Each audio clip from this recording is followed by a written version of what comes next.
თქვენ გსურთ იყოთ დაცული. ჩვენ გირჩევთ რა არის ამისთვის საჭირო. ჩვენ საუბრობთ კანონზე. ყოველ ოთხშაბათს 13 საათსა და 10 წუთზე ეთერში კანონის დროა. თქვენს პრობლემებს პროფესიონალ იურისტებთან ერთად განიხილავს ჟურნალისტი თამარ აბრამიშვილი. კანონის დროა.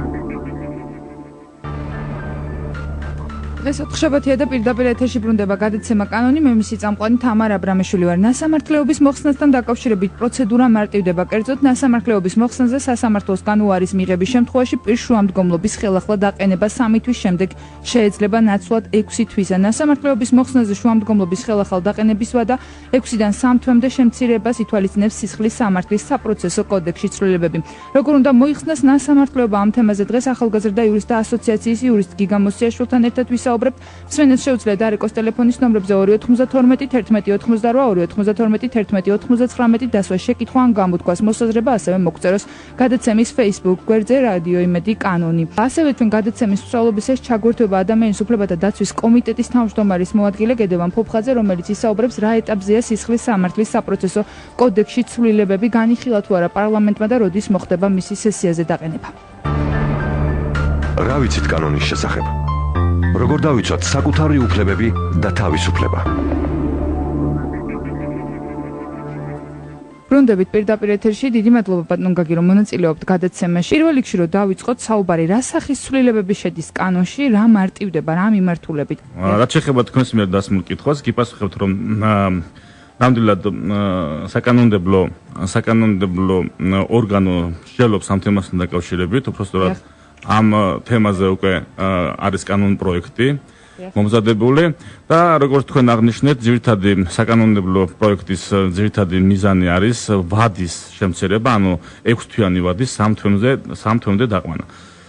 ძირითადად მჟავდებული პირი, რომელიც შემდგომში ითხოვდა მის რეაბილიტაციის სანაცვლოდ ნასამართლეობის მოხსნას, გარკვეულწილად უარის თქმის შემთხვევაში მას ჰქონდა უფლებამოსილება იგივე საკითხზე მიემართა სასამართლოსთვის უარის თქმიდან 6 თვის გასვლის შემდგომ. საკანონმდებლო ინიციატივა და საკანონმდებლო ცვლილება სწორედ ამ მიმართულებით არის განხორციელებული, რომ უარის თქმიდან არა 6 თვის გასვლის შემდგომ, არამედ 3 თვის გასვლის შემდგომ ჰქონდეს მიმართვის უფლება და შესაძლებლობა ამისთვის დაინტერესებულ მხარეს. გამომდინარე აქედან ეს არის მისასალმებელი ფაქტი ერთის მხრივ, ვინაიდან უფრო იმ სიტუაციაში, რაც ნულევანი ტოლერანტობის შემდგომ რეალური სახე მიიღო საზოგადოებაში, სამწუხაროდ არ არსებობს ალბათ ოჯახი საზოგადოებაში საქართველოში, სადაც ოჯახის წევრი ნასამართლები არ ყავდეს. საკმაოდ დიდი სტატისტიკა ამ მიმართულებით და აქედან გამომდინარე მიდგომაც იმედი მაქვს უფრო იქნება ობიექტური ნასამართლეობის საკითხის განხილის დროს, როგორც სასამართლოს შემთხვევაში, ასევე შემდგომში სასჯელი აღსრულეთ პრობაციისა და იურიდიული დახმარების საკითხთა სამინისტროში არსებული მუდმივი მოქმედი კომისიის მხრიდან, ვინაიდან მე ორი ეს მნიშვნელოვანი ორგანოს გავუსვი ხაზი იმ გამომდინარე იქიდან, რომ ნასამართლეობის მოხსნის საკითხთან დაკავშირებით შესაძლებელია ერთ შემთხვევაში, ანუ თუ მხოლოდ ნასამართლეობის მოხსნის საკითხით დგას დღის წესრიგში, უნდა მივმართოთ სასამართლოს, ხოლო იმ შემთხვევაში თუ პიროვნება არის პრობაციონერი, ანუ პირობითი მსჯავრის ქვეშ იმყოფება, პირობითი მსჯავრის მოხსნისა და ნასამართლეობის მოხსნის საკითხზე ჩვენ უკვე უნდა მივმართოთ სასჯელი აღსრულების სისტემას, კერძოდ სასჯელი აღსრულების პრობაციისა და იურიდიული დახმარების საკითხის სამინისტროში გადაწყვეტილებას ნასამართლეობის მოხსნასთან დაკავშირებით. კანონში არის გაწერილი, რამ შემთხვევაში ეხსნება პირს ნასამართლეობა? როგორც წესი, დავიწყოთ იქიდან, რომ პირველ რიგში უნდა კანონმდებლობა განმარტავს რა არის სასჯელის ძირითადი მიზანი.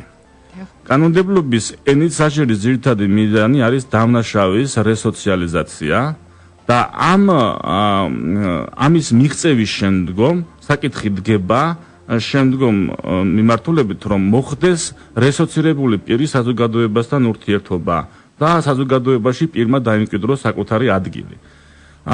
ეს რომ მოხდეს, ამისათვის აუცილებელი წინაპირობაა, იგივე დასაქმების კუთხითაც თუნდაც, რომ პირი ნასამართლები არ იყოს. იმიტომ რომ დამსაქმებლის უფლებამოსილება ამ შემთხვევაში, განსხვავებით საჯარო დაწესებულებაში დასაქმების შემთხვევაში, რომ რა თქმა უნდა დამსაქმებელი პირველ რიგში პრიორიტეტს ანიჭებს იმ პიროვნებას, რომელიც არ არის ნასამართლები და რომელსაც უფრო წმინდა თუ სუფთა წარსული. გარკვეულწილად დისკრიმინაციულია ეს მითქმა. დიახ, სამწუხაროდ, თუმცა ამ შემთხვევაში ეს დამსაქმებლის უფლებამოსილებაა. გამომდინარე აქედან იმისათვის რომ შემდგომში უკვე ნასამართლეობა მოხსნილმა პირმა ეძებოს სამსახური დასაქმდეს ეს ერთგვარად ოჯახის შემდგომ რჩენასთან დაკავშირებით არის, ხომ, საზოგადოებას თან მიმართებაში. ამგვარად აუცილებელი წინაპირობა რომ მოხდეს ამ პიროვნების სრული რესოციალიზაცია. რაც შეეხება თქვენს მიერ დასმულ კითხვას თუ რა გარემოებები, ანუ რა კრიტერიუმებით განიხილება ნასამართლეობის მოხსნის საკითხი, ეს არის უნდა მიექცეს ყურადღება შემდგომში, ანუ პირი, რომელმაც მოიხადა სასჯელი და დაბრუნდა საზოგადოებაში, როგორ ხასიათდება, რა არის მისი მახასიათებელი თვისება, რამე შემჩნეული ხომ არ არის შემდგომში კიდევ ასეთი ამ კრიმინალურ ქმედებებთან და ეს არის ძირითადად მისი სოციალური, ეკონომიური მდგომარეობა. ეს ყველაფერი მთლიანობაში ობიექტურად უნდა იქნეს შეფასებული იმ ორგანოს მიერ, რომელიც განიხილავს ნასამართლეობის საკითხს და რა თქმა უნდა, აი ამ ძირითადი კრიტერიუმების შედეგად, შეფასების შედეგად უნდა მოხდეს პირის მიმართ გადაწყვეტილების მიღება, თუმცა დადგენილი რაღაც გარკვეულწილად თუ მაინც რა სახით უნდა მოხდეს, უნდა იყოს თუ არა დადგენილი. ამიტომ ვიღაცამ განიხილოს იგივე მსჯავრდებული ერთი და იგივე დანაშაულისთვის მსჯავრდებული პირი ერთს მოიხსნას მეორეს არა. ამ შემთხვევაში ვინ ადგენს ამას, რომელს უფრო მეტად ჭირდება ნასამართლეობის მოხსნა? იმ შემთხვევაში რატომღაც კანონმდებლობაში ის ფაქტი რომ არ არის დაუშვათ განსაზღვრული როგორც წესი თუ ვის უნდა მოეხსნას ან რატომ უნდა მოეხსნას როგორც წესი ეს არ უნდა იყოს ხელის შემშლელი გარემოება იმ კრიტერიუმების შეფასებისა რასაც ყურადღება უნდა მიექცეს ადმინისტრაციული ორგანოს მხრიდან თუმცა რატომღაც ჩვენთვის უფრო ადვილია იმ შემთხვევის განხილვა, როდესაც კანონმდებლობა სრულად და ამომწურავად ახდენს იმ კრიტერიუმების განსაზღვრას, თუ რას უნდა მიექცეს ყურადღება, ან რატომ უნდა მიექცეს ყურადღება. რაც ცვლილებები ხორციელდება კანონში, ამ თემასთან დაკავშირებით გადაცემის მეორე ნაწილში ჩაგვრთება ადამიანის უფლებათა დაცვის კომიტეტის თავმჯდომარის მოადგილე გედევან ფოფხაძე, თქვენ ასევე საშუალება გექნებათ, რომ დაუსვათ მათ შეკითხვა კანონთან დაკავშირებით. რეკლამის შემდეგ დაუბრუნდებით პირდაპირ ეთერში და ვისაუბრებთ მოქმედ კანონთან დაკავშირებით, რა ხარვეზები არსებობს და რა უნდა გამოსწორდეს, თუმცა მანამდე ერთი მსმენელია, მოდით მას მოусმინოთ. ისმენთ თქვენ პირდაპირ ეთერში ხართ დასვით შეკითხვა. ალო. ისმენთ ხალბატონო. ესე იგი მაინტერესებს ყველა დანაშაულის მქონეს უხსნიან ამ ნასამართლეობას თუ მაგალითად ხურდობაზე ყლელობაზე და იმაზე ერთნაირად არის თუ ყველას არ უხსნიან იმასა. კი ბატონო, ამ თემაზე ვისაუბრებთ რეკლამის შემდეგ, პირდაპირ ეთერში დავბრუნდებით რამდენიმე წუთში დაგველოდეთ. ჩვენ მზად ვართ პროფესიონალი იურისტების დახმარებით პასუხი გავცეთ თქვენს ყველა სამართლებრივ შეკითხვას. დაგვირეკეთ ნომრებზე 292 11 88 292 11 99 ან მოგწერეთ მისამართზე kanoni@radio-imedi.gr. ყოველ ოთხშაბათს 13 საათსა და 10 წუთზე ეთერში კანონის დროა.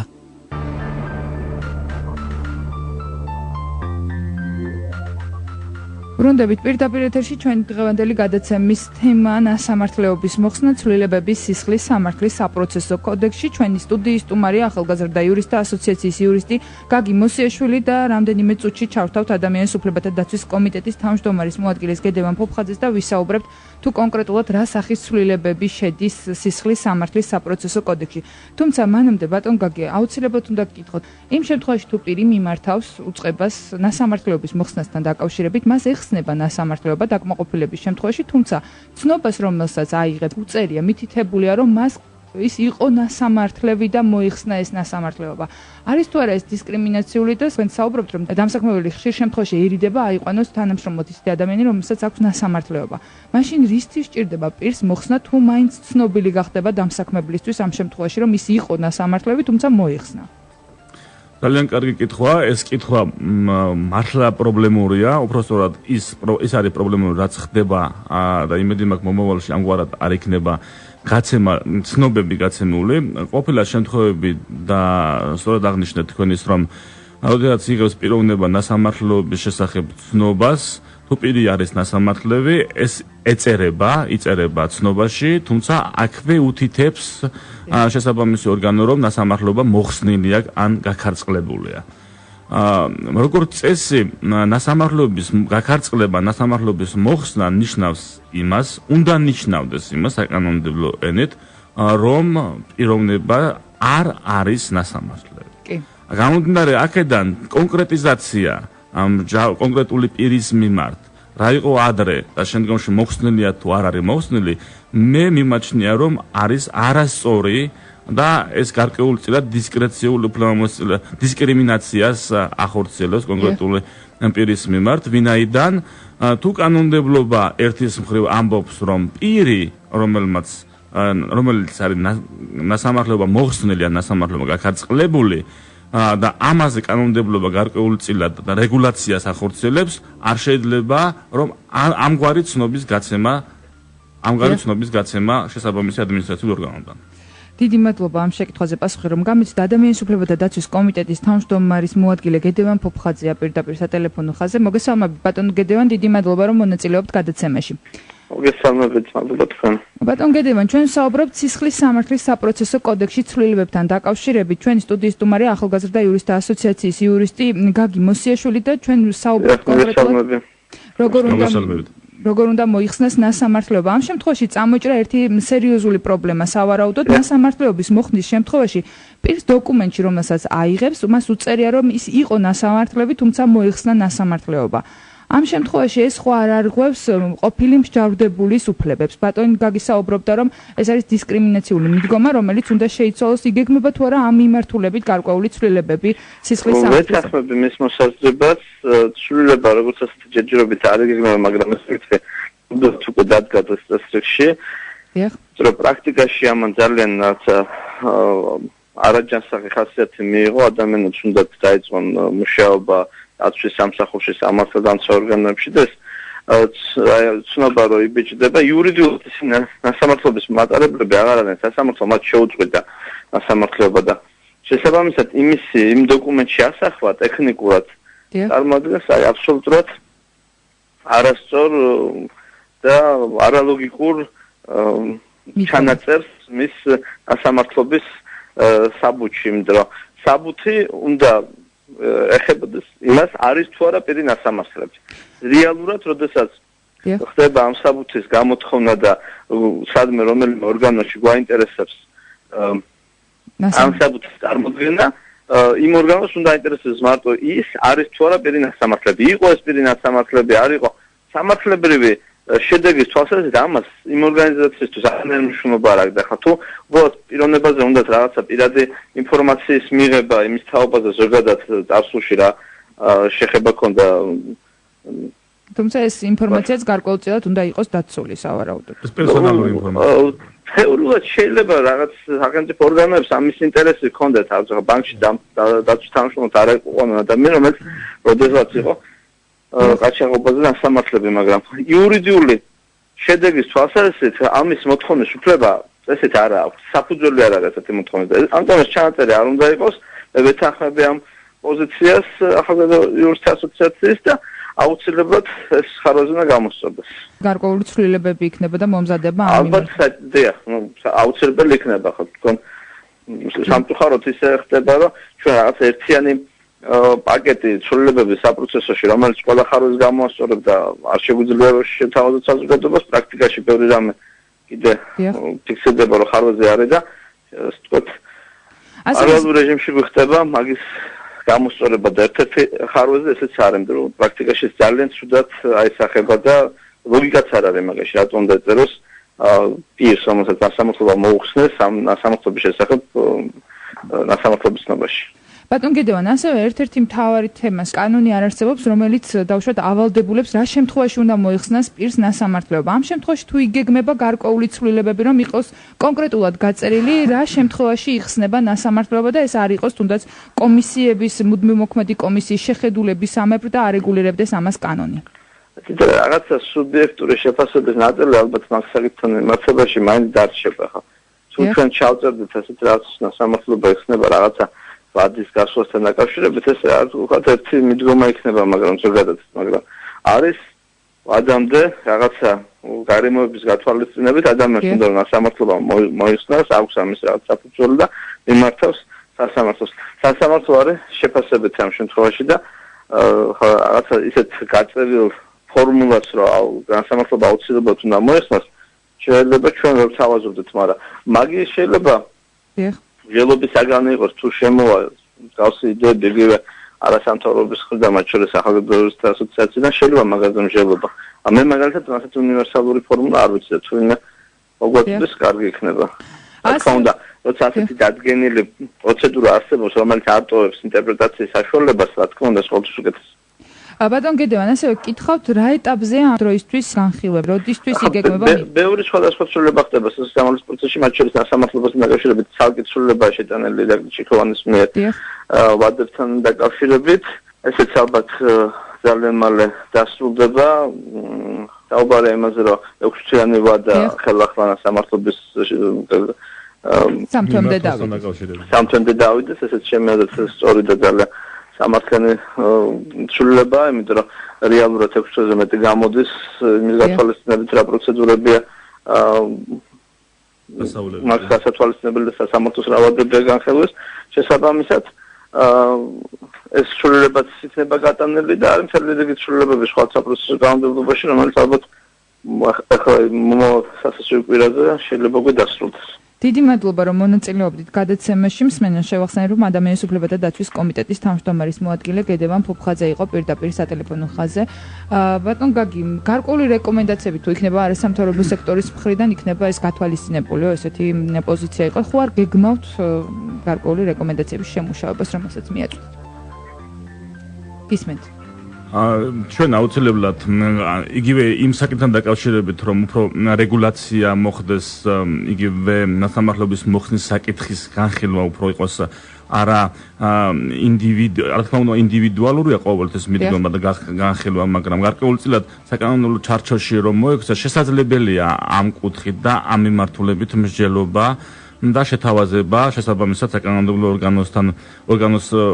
ორგანოსათვის. ალბათ შესაძლებელია ამ თემაზე ჩვენ ვიმუშაოთ და გარკვეულწილად გარკვეული საკანონმდებლო პაკეტიც შევთავაზოთ. თუმცა არის როგორც გითხარით, მინდა ეს მსმენელთან განმარტების სახით მივაწოდოთ, რომ ნასამართლეობის მოხსნის საკითხს განიხილავს დღეს მოქმედი კანონმდებლობით ორი დამოუკიდებელი ორგანო. ერთი სასამართლო და მეორეს მხრივ საჯელახსრულების სამინისტროში არსებული მუდმივმოქმედი კომისია. აი მაგალითად მუდმივმოქმედი კომისიის შემთხვევაში, როდესაც პირობითი პრობაციონერის მიმართ ხორციელდება პირობითის მოხსნა და ნასამართლეობის მოხსნის საკითხის განხილვა, აქ მნიშვნელოვანი არის პრობაციის მიერ წარდგენილი მახასიათებელი თვისებები, თუნდაც უშუალოდ ამჟავრდებული პირის მიმართ, ანუ ვინც ითხოვს ნასამართლეობის მოხსნას. თუმცა ერთი მნიშვნელოვანი დეტალი, რომელიც მე ვფიქრობ, რომ არასწორად არის კანონმდებლობაში გაწერილი, არის გახლავთ ის ამ პრობაციონერისთან დაკავშირებით, რომ მიმართვის უფლება მუდმივმოქმედ კომისიაში ნასამართლეობის მოხსნაზე აქვს მხოლოდ პრობაციის ხელმძღვანელს, ანუ იმ ორგანოს, რომელიც ახორციელებს ზედამხედველობას და არა პრობაციონერს. და ეს არის ამ შემთხვევაში, ანუ აქაც სუბიექტური მიდგომა შესაძლებელია იყოს. რა თქმა უნდა, აქაც შესაძლებელია გარკვეული სუბიექტური დამოკიდებულება იყოს ვიღაცა კონკრეტული იგივე პრობაციის ოფიცერის ან ხელმძღვანელი პირის მხრიდან და ერთ შემთხვევაში მიმართოს კონკრეტული პირის მიმართ ნასამართლეობის მოხსნის საკითხთან დაკავშირებით, სხვა შემთხვევაში არ მიმართოს. და როგორც წესი, ესეც არ არის გაწერილი. ამიტომ მიმაჩნია, რომ უფრო კარგი იქნება და უფრო კარგი მიდგომა იქნება, როდესაც კანონმდებლობა დასაშობად ცნობს იმ ფაქტს, რომ იგივე პრობაციონერს ექნება თავად მიმართვის უფლება შესაბამის ადმინისტრაციულ ორგანოს მიმართ და პრობაციონერის ოფიცერის თუ პრობაციის ხელმძღვანელის მახასიათებელი თვისებები ეს იქნება ერთგვარი შეფასების საგანის შემდგომში ამ შუამდგომლობის განხილვის ორგანოსათვის. ანუ მარტო ვადების შემცირება ამ შემთხვევაში არ არის საკმარისი თქვენთვის და დახვეწა საჭიროებს. მხოლოდ ვადების შემცირება, რა თქმა უნდა, მისასალმებელია, კარგია, იმიტომ რომ სწორად აღნიშნა ბატონმა გედევანმა, რომ როდესაც ხდება მიმართვა, შემდგომში ეს იმდენა პროცედურებს გადის რომ 6 თვე კი დანიშნული პროცედურებზე მინდა ჩაგეკითხო. პროცედურები აი რამდენად ხანგრძლივია ეს პროცესი, რომ დავაკონკრეტოთ და თანხის გაღება უწევს პრობაციონერს ან იგივე ყოფილ მსჯავრდებულს, რომელსაც უნდა მოხსნა. თანხასთან ან თანხობრივი პრობლემა არ დგას დღის წესრიგში. ანუ ნასამართლე ხო, ეს უკვე საადვოკატო მომსახურეობა და უშუალოდ კერძო საადვოკატო მომსახურეობი თუ ისარგებლებს, ეს სხვა საკითხია. ჭირდება ანუ იურისტი ჭირდება ნასამართლე. ანუ იგივე ჩვენთან ახალგაზრდა იურისტთა ასოციაცია ყოველთვის არის მოწოდებული, იგივე, როდესაც ხდება გარკვეული საკონსულტაციების გაცემა, ასევე ჩვენი გუნდი ეხმარება როგორც მიმართვის სამართლებრივი განცხადებების მომზადებაში, ანუ რა სახით უნდა მიემართოს, ვის უნდა მიმართოთ, ამ მიმართულებით ჩვენ რა თქმა უნდა სრულად უფასოდ და გარკვეულწილად ამ მიმართულებით ჩვენ მიწევს მუშაობა და ხშირად ხდება ჩვენი მხრიდან ბენეფიციარების დახმარება. მაგრამ მე აქ ხოლო თვითონ ადმინისტრაციული ორგანოების სასამართლოში ნასამართლობის მოხსნის შესახებ განცხადების შუამდგომლობის წარდგენა გარკვეულ თანხასთან დაკავშირებული არ არის. მაგრამ რაც შეეხება პროცედურებს, გარკვეული ვადები აქვს. განხილვა ნასამართლობის მოხსნის საკითხის განხილვა სასამართლოში უფრო სწრაფად ხდება დაუშვათ, მაგრამ მუდმივ მოქმედ კომისიაში გარკვეული ვადები არის. დაახლოებით შეიძლება ერთ თვეში მოხდეს ამის განხილვა. დადგენილი ვადა თუ რა ვადაში უნდა იქნეს განხილული, ასეთი რამ კანონმდებლობით არ არის განსაზღვრული. აქედან გამომდინარე, შესაძლებელია ეს ვადების დადგენის გარეშე, როდესაც ხდება საუბარი და დადგენილი კანონმდებლობა არ ადგენს ვადებს, გარკვეულწილად შესაძლებელია ის ვადა გავიდეს რამოდენიმე ერთი თვე მაინც დაემატება იმ 3 თვიან ვადას და ხდება 4 თვიანი. ანუ ჩვენ კანონმდებლობა გვიწესებს, რომ მიმართვის უფლება არ გვაქვს, როდესაც უარს იტყვის, ანუ უარს გვეტყვიან, უარის მიღებიდან 6 თვის ვადაში აღარ გქონდა მიმართვის უფლება. ანალოგიურ შემთხვევა უარის მიღებიდან 3 თვის ვადაში აღარ გვაქვს. ყოველ შემდგომში გვაქვს მითითება. ანუ ფაქტობრივად სრული ეს პაკეტი რომ დაახლოებით 4 თვემდე მაინც არის. მიხვდით? ან მაქსიმუმ რო ვთქვათ, რომ 4 თვიანი შუალედი არსებობს იმისა, რომ ნასამართლობის მოხსნის საკითხზე ისევ მივმართოთ იგივე ამ შემთხვევაში შესაბამის საშელახსოვრების სამინისტროს. სასამართლოში ეს ვადა უფრო მცირეა და უფრო დროულად ხდება მის განხილვა. ბატონ გაგი მსმენელმა დაარეკა გადაცემის პირველ ნახევარში და იკითხა თუ არსებობს შეზღუდვა და ვის იხსნება ნასამართლეობა. მოდით მას რა უპასუხოთ, თუ არსებობს კონკრეტული მუხლი, რომელსაც არ შეიძლება მოიხსნას ნასამართლეობა. ესეთი დათქმა თუ არსებობს კანონმდებლობაში. კანონმდებლობა ამგვარ დათქმას არ აკეთებს. შესაძლებელია ნებისმიერი დანაშაულებრივი ქმედებისათვის მჟავრდებული პირის მიმართ მოხდეს ნასამართლობის მოხსნა და რა თქმა უნდა ნასამართლობის გაქარწყლება. აქვე თქვენის ნებართვით თუა დრო და შესაძლებლობა განმარტავდით თუ რას ნიშნავს ნასამართლობის მოხსნა და გაქარწყლება. ანუ მსმენელისათვის რომ ეს იყოს ცნობილი ინფორმაციის სახით ვეტყოდი, რომ ნასამართლობის გაქარწყლება ნიშნავს, რომ კანონმდებლობით დადგენილი გარკვეული ვადა უკვე გასულია იმისათვის, რომ პირი აღარ ჩაითვალოს ნასამართლებლად. ეს არის ნაკლებად მძიმე დანაშაულის შემთხვევაში 3 წელი, მძიმე დანაშაულის შემთხვევაში 6 წელი და განსაკუთრებით მძიმე დანაშაულის შემთხვევაში 8 წელი, ხოლო რაც შეეხება ნასამართლობის მოხსნას, კანონმდებლობით დადგენილი ზღვრული ვადის გასვლამდე ნებისმიერ დროს შეგვიძლია მიმართოთ ნასამართლობის მოხსნის საკითხზე შესაბამის ორგანოს. დიდი მადლობა, რომ მონაწილეობდით გადაცემაში. სისხლის სამართლის საპროცესო კოდექსში მიღებული ცვლილებების შემდეგ კიდევ ერთხელ ვისაუბრებთ ამ თემასთან დაკავშირებით. ჩვენი სტუდიის სტუმარი იყო ახალგაზრდა იურისტთა ასოციაციის იურისტი გაგი მოსიაშვილი, ასევე ჩვენ პირდაპირ სატელეფონო ხაზზე ყავდა ადამიანის უფლებათა დაცვის კომიტეტის თავმჯდომარის მოადგილე გედევან ფოფხაძე. ვსაუბრობდით ნასამართლეობის მოხსნის პროცედურებთან დაკავშირებით და ასევე იმ ცვლილებებზე, რომელიც იგეგმება სისხლის სამართლის საპროცესო კოდექსში ამ მიმართულებით. მე 4 შაბათამდე გემშვიდობებით, 4 შაბათს დაუბრუნდებით პირდაპირ ეთერში სხვა თემით და სხვა სტუმართან ერთად. დიდი მადლობა, რომ გვისმენთ. რა ვიცით კანონის შესახებ? როგორ დავიცვათ საკუთარი უფლებები და თავისუფლება?